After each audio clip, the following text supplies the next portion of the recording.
Ever get the feeling that history is hiding in plain sight? Like we're walking past clues every day without even realizing it. Exactly. And today, we're going deep, diving into a source that's bursting with insights, the census. Ah, the census. Sounds a bit dry, doesn't it? Well, on the surface, yeah, maybe. Yeah. Just a bunch of numbers, right? But trust me, this is more than just a head count. Oh, absolutely. Way more. It's a snapshot, like a frozen moment in time that tells us who we were and where we came from. We've got centuries worth of these snapshots ready to go, starting all the way back in 1801 with the very first British census. From there, we'll hop through the decades, hitting some major milestones, 1911, 1921. We even have some insights about what the future of the census might look like. So let's get started, shall we? First things first, 1801. What did the census even look like back then? Well, it was pretty basic compared to what we have today. They were really focused on one thing, counting how many people were in Britain. Okay, so just a head count. Makes sense for the first one. Right. But as time went on, people started realizing, hey, there's a lot more we could learn from this. And the questions got a lot more interesting, right? I read somewhere that eventually they were asking about people's jobs, their families. Oh, yeah, all sorts of stuff. By the late 1800s, they wanted to know where people were born, what kind of work they did, even how many rooms were in their house. It's amazing to think you can piece together a picture of someone's life from these little details. It really is. And it's not just individual lives. You can track how society changed.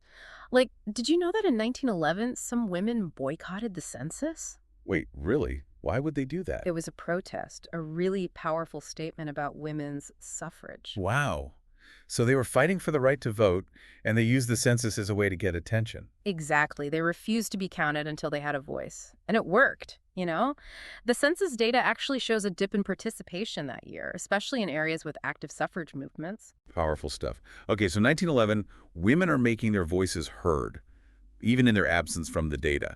What about 1921? What's that census telling us? 1921 is fascinating. It's the most recent census that's publicly available right now. Oh, right, because the records are sealed for 100 years to protect people's privacy. Exactly. So 1921 gives us this unique window into Britain just after World War I.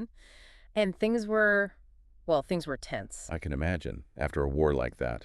There were so many changes. The census shows a huge increase in female-headed households, for example. Because so many men died in the war. Yeah. And that had a ripple effect on everything. Jobs, families, the whole social fabric of the country. Wow. It really puts things in perspective seeing those numbers. And speaking of missing numbers, there's 1931, or should I say the lack of 1931. Right, the fire. Yeah. A whole census just gone. Imagine all that data, lost forever. What could we have learned about those years leading up to World War II? I know, it's like a missing piece of the puzzle. Yeah. Makes you appreciate how fragile these records really are. It does. But the story goes on, luckily. In 1951, something pretty amazing happened.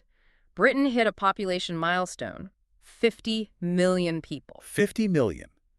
That must have looked like a big deal after everything the country had been through. It did. A symbol of growth, resilience, and hope for the future.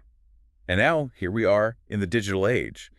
And from what I've read, the future of the census might look a lot different. Yeah, some people are saying that the 2021 census could be the last one in England and Wales. Really. No more knocking on doors asking about how many people live in your house. It's possible. There are all these new ways to collect data now using technology.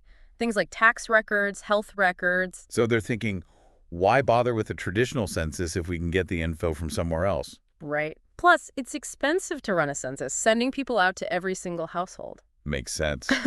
But it does make you wonder, what will we lose if we don't have that personal touch, that snapshot in time? That's a great question. It really gets to the heart of what the census is all about.